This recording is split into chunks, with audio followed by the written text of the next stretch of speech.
India news देख रहे हैं आप और आपके साथ हूं मैं खुशबू मिश्रा। वक्त राजस्थान 10 बजे का है। होंगे हर खबर से बाखबर और चलिए शुरुआत करते हैं संभागवार बड़ी खबरों का सिलसिला। सबसे पहले बात करते हैं जयपुर संभाग की, जहां की बड़ी खबर बता रहे हैं हमारे सहयोगी के वशिष्ठ। अखिल भारतीय कांग्रेस कमेटी के निर्देश पर प्रदेश कांग्रेस कमेटी ने केंद्र सरकार के खिलाफ विश्वासघात दिवस मनाया। नोटबंदी के खिलाफ कांग्रेस कार्यकर्ताओं ने विश्वासघात दिवस कार्यक्रमों में भाग लिया। जयपुर में सत्ता और संगठन ने संयुक्त प्रेस कॉन्फ्रेंस की।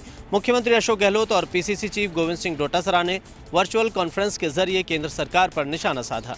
मुख्यमंत्री अशोक गहलोत ने कहा कि आज विश्वासघात दिवस मनाने की नौबत इसलिए आई है कि नोटबंदी से आम जन सकते में है। आज बेरोजगारी की वजह से ग्रामीण अर्थव्यवस्था पूरी तरह से चौपट हो चुकी है। गहलोत ने कहा कि नोटबंदी करने के बावजूद ब्लैक मनी पहले की तरह चल रही है। वहीं इलेक्टोरल बॉन्ड डेमोक्रेसी के लिए खतरा है, ये स्कैम है, इसे समाप्त करना चाहिए। साथ ही कहा कि केंद्र सरकार इस पर श्वेत पत्र लाए, पीएम बताएं कि उनके फैसलों में कहां गलती हुई। साथ ही राज्यों के हक का जीएसटी नहीं दिया जा रहा। फेडरल सिस्टम में राज्य सरकार से केंद्र का विश्वासघात है। गहलोत ने कहा कि एक्ट ऑफ गॉड की बात करके केंद्र सरकार जीएसटी से बच नहीं सकती, ये खतरनाक सोच है। कृषि बिल पर भी न अन्य दलों से पूछा, न ही राज्य सरकार से पूछा। गोविंद सिंह डोटासरा की संयुक्त वर्चुअल कॉन्फ्रेंस में फर्स्ट इंडिया ने दोनों से सवाल पूछे। निकाय चुनाव परिणामों से जुड़े सवाल पर डोटासरा ने कहा कि शहरों की जनता ने कांग्रेस का साथ दिया, बीजेपी को नकार दिया। इसके पीछे बड़ा कारण है कड़ी से कड़ी जोड़ना और कोरोना के प्रति गहलोत सरकार का मैनेजमेंट। खुद मोदी जी ने राज्य सरकार की तारीफ की। जनता का इससे कांग्रेस के प्रति विश्वास पनपा।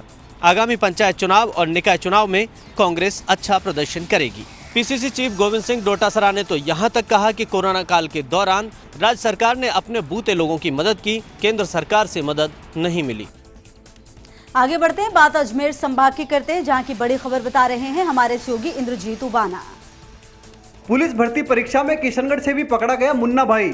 नकल में मदद करने वाला केडीजन स्कूल का शिक्षक भी पुलिस की गिरफ्त में।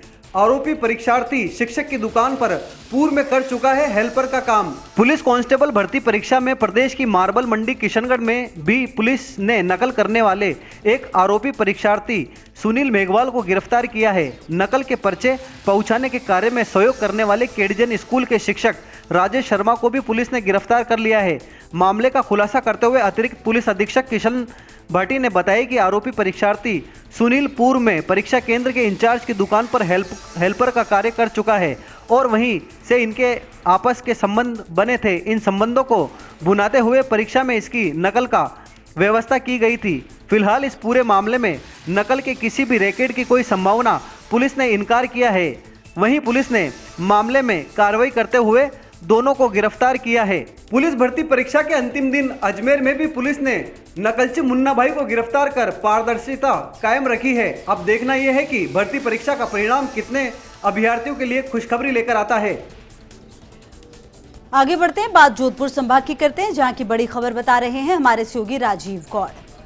5338 पदों को लेकर पुलिस कांस्टेबल भर्ती परीक्षा आज 30 से संपन्न हो गई। 3 दिनों तक लगातार पुलिस कमिश्नर जोश मोहन की सक्रियता का ही नतीजा है कि इन दौरान 2 फर्जी परीक्षार्थियों को गिरफ्तार किया गया। आज मंडोरपुरी थाना क्षेत्र में जिस तरीके से अशोक विष्णु नाम के फर्जी परीक्षार्थी को गिरफ्तार किया गया है, उसमें 2 आईफोन बरामद होने के साथ एक गिरोह का खुलासा होने की बात सामने आ रही है। कॉल डिटेल की पड़ताल की जा रही है। कमिश्नर जोश मोहन लगातार खुद इसको मॉनिटर कर रहे हैं। कल एक फर्जी अभ्यर्थी पकड़ा गया था और आज एक और फर्जी अभ्यर्थी पकड़ा गया। बस नेटवर्क और गिरोह की बात सामने आ रही है। कई बड़े पड़ताल इसके अंदर, कई बड़े खुलासे हो सकते हैं। कुल मिलाकर के 3 दिनों तक जिस तरीके से जोधपुर में परीक्षा भर्ती को लेकर के जो कोशिश पुलिस प्रशासन की रही है, वो तारीफ काबिल कही जा सकती है।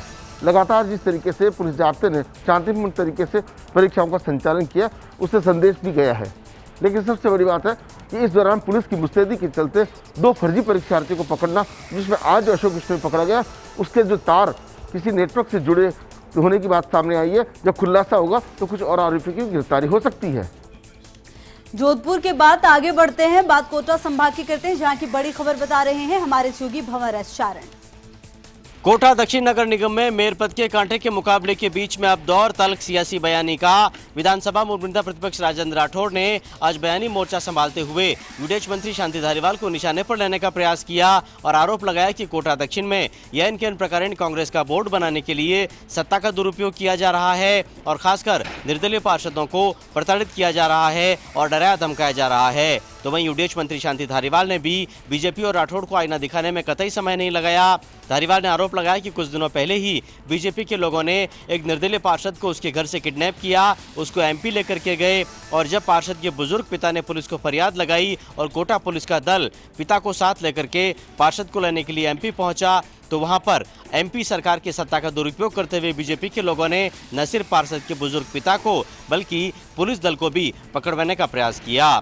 धारीवाल ने कहा कि कोटा की जनता ने केवल हमारी विकास की राजनीति को आशीर्वाद दिया है, लेकिन अपना परंपरागत गढ़ ढहने के बाद बीजेपी के लोग हार नहीं पचा पा रहे हैं और गलत और भ्रामक बयानी पर उतरे हुए हैं।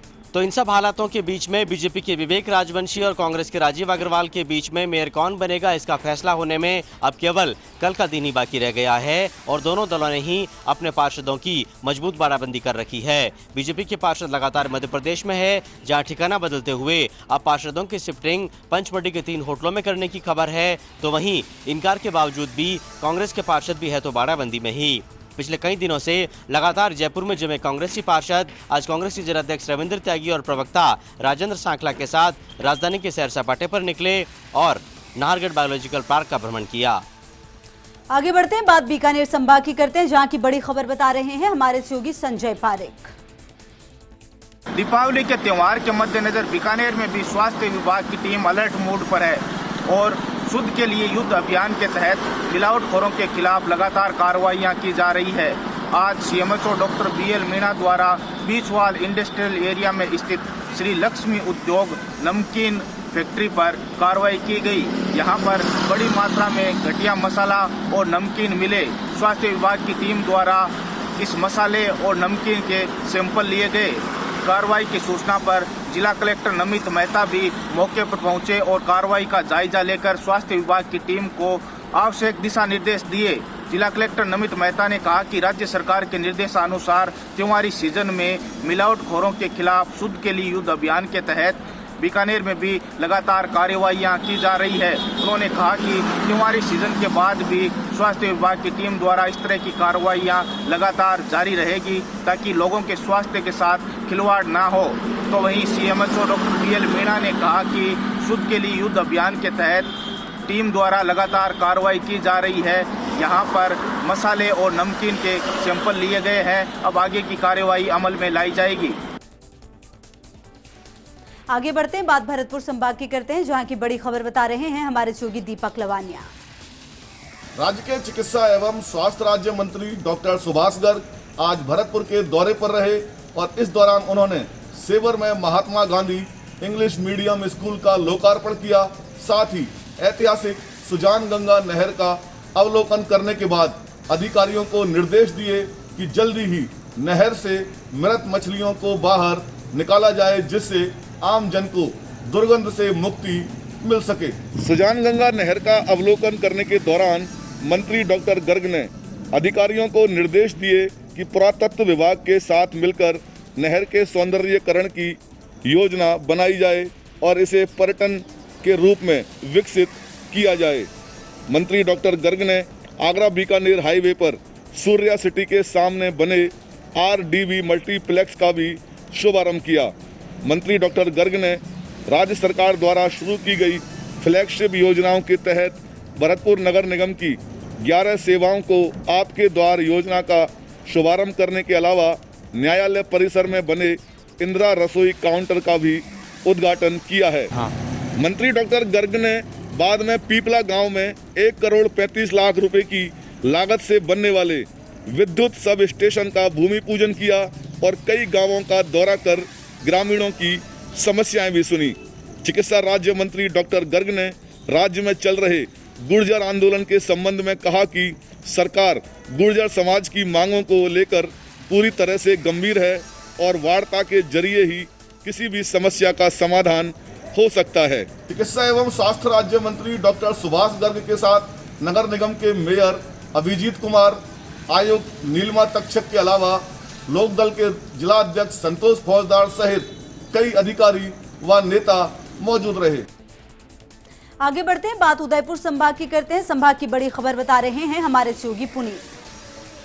पंचायत राज चुनाव को लेकर भारतीय जनता पार्टी और कांग्रेस ने पूरी तैयारी कर ली है। हालांकि कांग्रेस की अभी एक भी सूची सामने नहीं आई है। तो भारतीय जनता पार्टी ने एक चौंकाने वाला खुलासा करते हुए कल जहां एक कार्यकर्ता को कांग्रेस से भारतीय जनता पार्टी में शामिल किया, वहीं आज एक और झटका दिया है कांग्रेस को और एक पुराने कार्यकर्ता को तोड़कर भारतीय जनता पार्टी में शामिल किया है। वहीं बीटीपी से भी एक पुराने कार्यकर्ता को लाकर बीजेपी में शामिल किया है। पंचायत राज चुनाव को लेकर कल नामांकन आखिरी दिन है। जिला परिषद प्रत्याशियों की सूची भाजपा ने जारी की, लेकिन पंचायत समिति को लेकर पत्ते नहीं खोले हैं।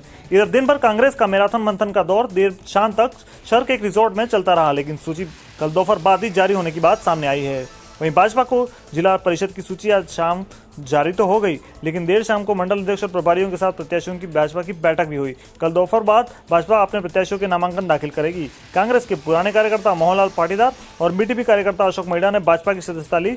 दोनों का इसी भाजपा की गोपनीय बैठक में अभिनंदन भी किया गया। आपको बता दें कि कल कांग्रेस के ओबीसी जिला अध्यक्ष राजेश पाटीदार ने भी भाजपा की सदस्यता लेकर कांग्रेस को बड़ा झटका दिया था। कल नामांकन का आखिरी दिन है और भारतीय जनता पार्टी और कांग्रेस दोनों ही दल एक साथ अपने नामांकन दाखिल कराने के लिए प्रत्याशियों को लेकर कलेक्ट्रेट पहुंचेंगे।